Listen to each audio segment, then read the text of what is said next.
What's up, YouTube? What's up, YouTube? It's your boy JFlood Reacts, and we're back with another live show for you guys. Alright, so we're going to be watching Crime in the City. It's a full episode. I don't know what the fuck that means. Listen, I'm really not trying to get copy strict. So we're going to watch a news program that may or may not be from Fox News. Go ahead and subscribe to Fox News. Go ahead and like Fox News. We both know that I'm not a big fan of Fox News. They are a news organization. I will not subscribe to their channel, but simply by my personal choice. This is a reaction video where we are going to critique stuff that has been put out into the public sphere. So there is no copyright attack here. This is not to slander Fox. This is simply to react to some of the material that they're putting out for free to consume online to the public. Alright, it's called Crime in the City. This is your boy JFlood201 Reacts. Make sure to like, comment, subscribe, and let's get right into it. Let's see what they're talking about. We all know that, you know, just quickly, alright. So we all know that New York City has gotten wild. It's always been wild, but what I mean by gotten wild is since the end of stop and frisk. If you look at the gun violence specifically, gun violence and young offenders committing gun-related crimes has been on the rise since the end of the stop and frisk technique. I am not advocating for stop and frisk. I do think that it was probably misused and was racist to a degree, but I will say it worked. Sometimes these overarching, strong-handed, like zealous techniques that incorporate and allow for racists to have opportunities to perpetuate racism is simply because of the way that the law is designed. However, the law is designed in a way to have an effect, and that effect was being felt across the city. When stop and frisk was a thing, you did not worry about people having guns on them in New York City.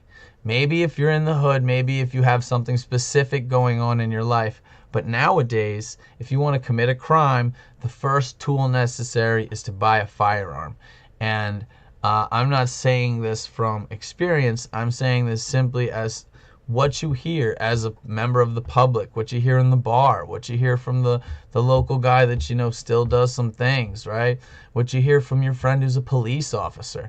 The feedback that us as a community, a public, is getting is that it is getting more dangerous for one-on-one encounters with, you know, people.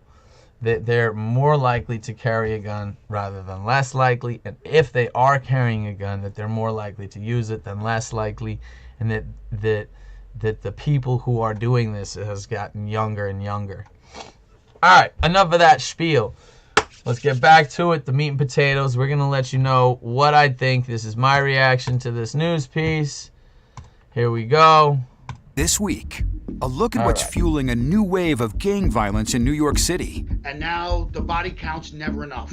Plus, the dangerous epidemic of deadly new drugs flooding the streets. This is the greatest threat we've ever faced in drug law enforcement. Right now, Fox 5's Crime in the City. Is deadly as Here are hell, the crimes across the 5 boroughs. Beginning in Queens this week, Fox 5's Lisa Evers shares what's fueling the rise in youth violence and gang shootings. Police say they're making progress in reducing major felony crime. Yo, no cap though, is that a man or a woman? Sorry. But one area has them deep. It's okay, I don't care. I'm not judging. I'm just saying, if she is a, you know, medically born a woman, I'm sorry to have offended. If she's not, go out with it. Yo, Fox is more progressive than we thought. Like, yo, like, look at this. Yo, they hiring, cross-dressers. This is beautiful. Concerned. The growing rise in youth violence, especially gang-related shootings. We had exclusive access and were embedded with NYPD special units for a major gang takedown. It's clear today's gang problem is very different from the gang culture of decades past, and so is the law enforcement approach. Is it, a significant number of our shooting more, incidents involving our people who are young center on gangs and street crews. We got an exclusive inside look at how the NYPD is focusing on the most violent offenders. We've had an exclusive inside look at the inside of a paddy wagon after y'all arrested like one person, probably for possession of a firearm. Like, come on. And not doing the wide net sweeps of the past that sometimes snared. Oh no, there's like 2 other dudes in there, yo. Never mind, yo. In Queens, it was 2 rival gangs, more than 30 alleged members, most between 18 and 22 years old, and some juveniles. All police say with previous criminal justice involvement, and now charged with gang conspiracy in 2 murders and multiple shootings, using dozens of guns. It's pretty much shoot on sight when they see the opposition. And a lot of times innocent people are caught in the middle of it. So it's just young kids just kind of doing whatever they want. And it's any idea they come up with, they get other people on board and they just go do random crazy things. Experts say easy access to cheap guns has escalated the violence. In the 90s, there were rules. You had to ask permission before you killed somebody. And now the body count's never enough. My cameraman and I had to put on bulletproof vests due to the potential for danger. The roots of the problem run deep, says A.T. Mitchell, founder of the Man Up organization. Our neighborhoods and our societies failed our young people and left them out to do whatever they want to do and commit these vicious crimes. Police say the gang rivalry heats up to a boiling point on live social media taunts and in drill music videos where they allegedly bragged about the location of the shootings and calibers of guns in actual incidents. The drill rap is always a motivator, right? And the drill rap is so specific in that they mention people that have... Yo, that's facts. Okay, so I will go ahead and say that drill rap does not, help water this shit down. If anything, it escalates the violence. It adds insult to injury. The police are right about this. And if you think the police are stupid, bro, they're not. They're smarter than you think, bro. Yo, especially hood, inner city, criminals. For some reason, they think that the cops are stupid. The cops are smart, bro. They're the ones that go to John Jay for 2 or 4 years, bro. They got college education, some of them. Not all of them. But you know what I'm saying? Bro, some of these cops is all right, bro. They got stuff between here, okay? They're thinking. And it's not hard to go to your Instagram, read your info, see what you're affiliated with, watch your story for a few weekends, see what you're into, and pretty much clock your whole MO all off your IG. All off Instagram, off one app. Then you add to it all the other social media apps that you might be on, from Twitter to Facebook. And bro, they could build a case with you just off social media. And if you think that that's not coming, that is coming. There will be a case soon where it's they didn't catch him with shit. They just got a warrant signed by a judge based off social media evidence alone. And then they kick in somebody's door, and it's going to go to the Supreme Court, and we're going to have to decide on just how damning public information is. You know what I mean? What is the validity? Can things be deep faked? All this AI stuff comes into question. It's a really crazy time. But one thing's for sure, keep your IG on private, all right? Have been killed in the past and disrespect those people that have been killed in the past, and it creates a residual effect. These guys did horrific violence out in the streets of South Jamaica. So it's a victory for the community today that these guys are actually all apprehended. Are you looking for more in this world? Are you ready for something bigger? Then we are looking for you. The big... Next, we head to the Bronx, where residents react after a carjacking ends in gunfire. This section of East 176th Street in the Bronx is also a service road for the Cross Bronx Expressway and a place where many local residents park their cars at night. About 10:30 p.m. Tuesday, April 4th, police say it was the scene of a... So, believe it or not, I used to live on 187th and Lorillard. I also lived on 189th and Bathgate. and like maybe like 182nd and something, I forget. But I lived in that area right around Fordham, that was in the hood in Belmont.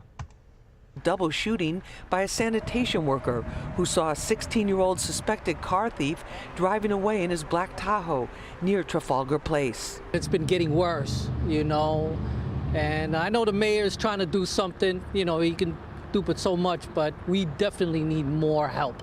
Absolutely. It was bad in the 90s with the crack. And now these kids just ain't listening. They ain't going to school. The sanitation worker, 44-year-old Richie Torres, allegedly fired into the car, striking the teen in the shoulder. A bystander sitting in a parked car was hit in the elbow.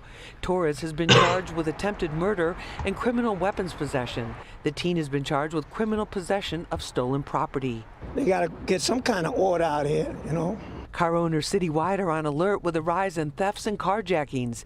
Here in the 48th precinct in the Bronx, they've risen by 29.5% since last year, according to the latest NYPD statistics. Dang. This is a situation. It's going up 30%.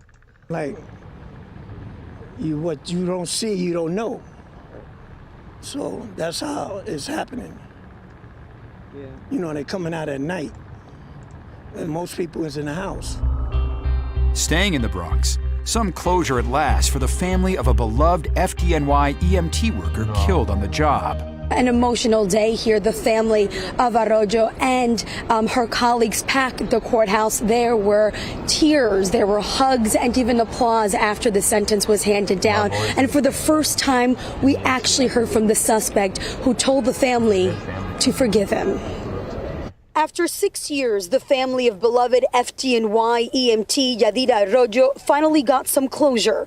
The man responsible for murdering the mother of 5 learned his fate Wednesday morning when a judge sentenced him to life without parole. I feel happy.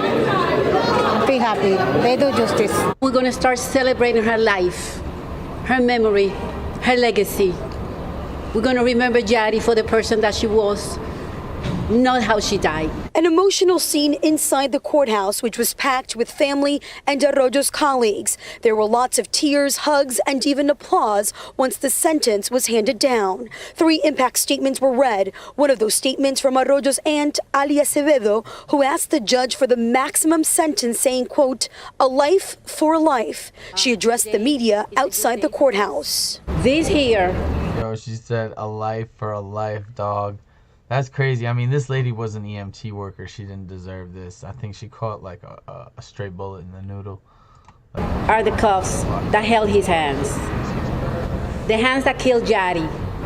And it says, "In memory of FDNY EMT Yadira Arroyo." Last month, 31-year-old Jose Gonzalez was found guilty of first-degree murder. In March of 2017, Gonzalez, who was high on PCP and marijuana, stole Arroyo's ambulance and ran her over repeatedly, leaving her lifeless on a Bronx street. The 14-year veteran of the FDNY EMT services was rushed to the hospital, but nothing could be done. All right, never mind. Trial was delayed. Straight to the inner circle of the pit of Hades. Like, oh my God, he smoked what?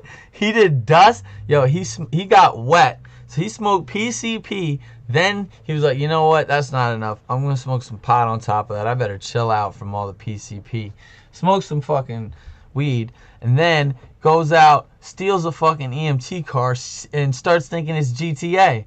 And just like boom, boom, boom, boom, just runs her over. Time and time again, because of hearings regarding the defendant's mental fitness to stand trial. But in the end, justice prevailed.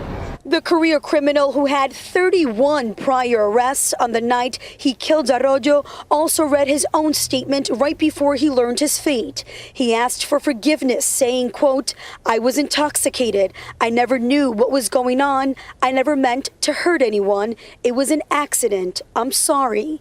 But his words meant nothing to the family. No es sincero. He was not sincere, said Arroyo's mother, who went on to say he did not mean those words. He was just reading off a paper. Nothing will bring her back. It's time for me to get set up for therapy, and I use this room as my office. But the desk is over here, and so right, yo, We Fox move now went to heavy Manhattan, with that and one. the That was front lines of the heavy-handed. latest street drug epidemic to hit the 5 boroughs. We're seeing a rise in overdose deaths, even with celebrities, and the growing presence of fentanyl and deadly drug combinations. We're also seeing shocking headlines about new street drugs like Tranq, an animal tranquilizer that can cause instant death. The danger is real and immediate, so we talk with 3 experts on the front lines of the battle to save lives. The latest data on drug overdose deaths in New York City shows they're at unprecedented high levels, increasing in 2021 by 78% from 2019. The city health department says about 80% were due to fentanyl, a synthetic opioid about 50 to 100 times more potent than heroin. Fentanyl-laced heroin was found to be the cause of the accidental overdose death of beloved film and TV actor Michael K. Williams. It's a national crisis that should be a priority, says DEA Special Agent in Charge Frank Tarantino. This is the greatest threat we've ever faced in drug law enforcement. Nearly 108,000 overdose deaths in 12-month period. 295 people dying every day, Lisa, is the equivalent of a 737 crashing every single day in the United States. Another disturbing trend is the combining of drugs. The LA County Medical Examiner determined that Grammy-winning rapper Coolio, known for his hit song Gangsta's Paradise, died from an accidental overdose of fentanyl, heroin, and methamphetamine. Dr. Indra Sidambi sees this often in her addiction treatment practice. Fentanyl is part of anything and everything. Dr. Sidambi says many times patients seeking treatment will tell her they're using one drug when it's actually a potentially lethal combination. People are taking substances without even knowing what they are taking. That's very sad to start with. And then for a treatment provider like me, I have to immediately change gears. New on the drug scene is xylazine, called Tranq or the zombie drug. It's a powerful animal tranquilizer, often combined with heroin and fentanyl. Too much can stop a person from breathing. Since it's not an opioid, naloxone and Narcan have no effect. At the On Point Overdose Prevention Centers, yo, stop it. Yo, you heard that? Naloxone and Narcan have no effects on this new fucking thing called xylazine or whatever the fuck that is. What the? They're trying to kill us, dog. That's crazy. Oh my God. For those of you who don't know, I'm in a program and I've been sober from opiates for quite some time. I smoke a little pot, probably a little too much pot, but I only take things that my doctor prescribes me. This is insane that people are out there scoring this stuff. This is nuts. I mean, Tranq? What? As somebody who, we've all been around the block, right? If you're a former addict, you've seen your fair share of stuff. But I'm lucky enough to where I've gotten out of that scene at enough of an age to where I don't do these this. I'm not at risk for these kind of street drugs. This is insane though that they're doing this stuff. You can't even reverse it with the naloxone thing with the fucking that. I forget what it's called. Narcan. With the Narcan? How are you supposed to help anybody if they're ODing? I mean, I remember doing a lot of community outreach, and I think I'd even saved my buddies one time because, back in the day, we used to, take some different colored pills. I shouldn't admit any of this. I'm gonna have to cut all that, but basically the point is that sobriety is the answer. Drugs are terrible, and it is only getting more dangerous out here. You really have to be aware of what you're at risk for.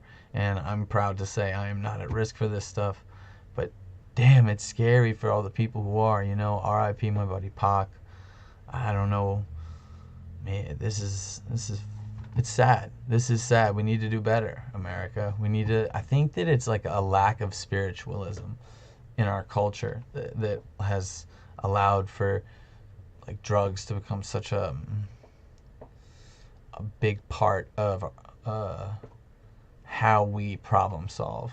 Can consume their drugs under supervision with medical staff ready to jump in if necessary. We are working with folks who are using already. If we don't create a space for those folks to use safely, the deaths in New York and the deaths in this country are only going to rise. Back to the Bronx now, where a 68-year-old woman is choked and sexually assaulted in Fordham Heights. Well, police are looking for a suspect accused of attacking and sexually assaulting a 68-year-old woman. This was in the Bronx. It happened Saturday at 6 in the morning. This is near 189th Street and Webster Avenue in Fordham Heights. Police say the man approached the woman and attacked her, trying to remove her clothes. He then forced her into a garage and sexually assaulted her before running off. The victim was treated at the hospital, but if you have any information, take a good look at your screen and call Crime Stoppers at 800-577-TIPS. And in the Kingsbridge section, police are searching for the suspects who violently attacked and robbed a 64-year-old man in a wheelchair. Police are looking for two men accused of attacking a man in a wheelchair in the Bronx. The attack happened 2 weeks ago on West Kingsbridge Road. Investigators say the suspects demanded money from the 64-year-old victim, and when he refused, they punched him in the head and took his cell phone. If you recognize the suspects there, you're being asked to call Crime Stoppers. Blasted. Finally, that over guy in was Brooklyn, packing. a 65-year-old fights off armed men in a failed robbery in East Flatbush. Police are searching for 3 suspects accused of trying to rob a man in Brooklyn. Investigators say 2 men approached a 65-year-old man who was sitting in his vehicle on Ralph Avenue in East Flatbush back on April 13th. Police say they punched the victim in the face several times. They say one displayed a weapon, a firearm, while the other tried to remove the victim's chain from his neck. The suspects took off to a nearby Jeep Cherokee where a 3rd suspect was waiting. They all then crashed and left on foot. They crashed in that vehicle. If you recognize them, call Crime Stoppers. That number is 1-800-577-TIPS. This is what I'm talking about. People and that's stupid, this week's bro. Crime in the City. People are genuinely stupid.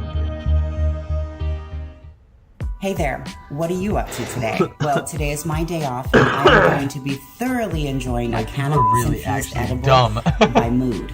Especially criminals. Now, these little suckers not only taste great, but they pack a punch. But it's not over. Crazy. All right, so what do we think, guys? What the fuck do we think? Well, the takeaway is the drugs is probably the dangerous thing. That's the takeaway. That whole thing about the drugs and like, yo, that got me tweaking. It got me thinking about like my old use and all that stuff. Like, so that was really powerful stuff. You know, it's very scary. Definitely get yourself into a program, go to meetings, come up with a system that works for you, but sobriety is the answer. Furthermore, the crime, it's just, they go for sensational stuff. It's the news. They're going to tell you the worst of the worst. Like the whole, like, trying to rob a guy and he was in a wheelchair and shit. Like, fuck, man, that's fucked up. Like, yo. And then, like, they just punch this old 60-year-old dude. But, like, they fuck up so bad they crash the car. These have got to be the dumbest criminals ever. like, imagine playing GTA and just, like, completely screwing up on the first mission. The first mission is just, like, grab this lady's purse and you, like, trip on the way to do it. And, like, you don't trip. You trip and fall into a policeman. Like, you know what I mean? Like, you're just... This is ridiculous. People have got to be better, really. Don't rob, don't steal, stay inside the house. You know, if you need to relieve yourself, you know, stick to doinks. You know, have a little fun, but alcohol and drugs is not the answer. You know, just meditate. There's so many cool things to do now, like creating a YouTube channel. Just do something fun and creative that is gonna, you know, give you purpose. As long as you're doing something like that, then you're on the right track. You're not gonna want to spend your time shooting trank or whatever the fuck if you've got something meaningful in your life. So find something meaningful, hold on to it, and go after it. That's my advice. All right, this is JFlood201 Reacts. Crime in the City is crazy. We're gonna put it at like a 7.5 out of 10, with COVID being like an 8 or a 9, and then like the 90s being like a 9 or a 10. So that's what I'm giving it right now. It is pretty wild out there. Everybody be safe. Remember to like, comment, subscribe. It's your boy JFlood201 Reacts.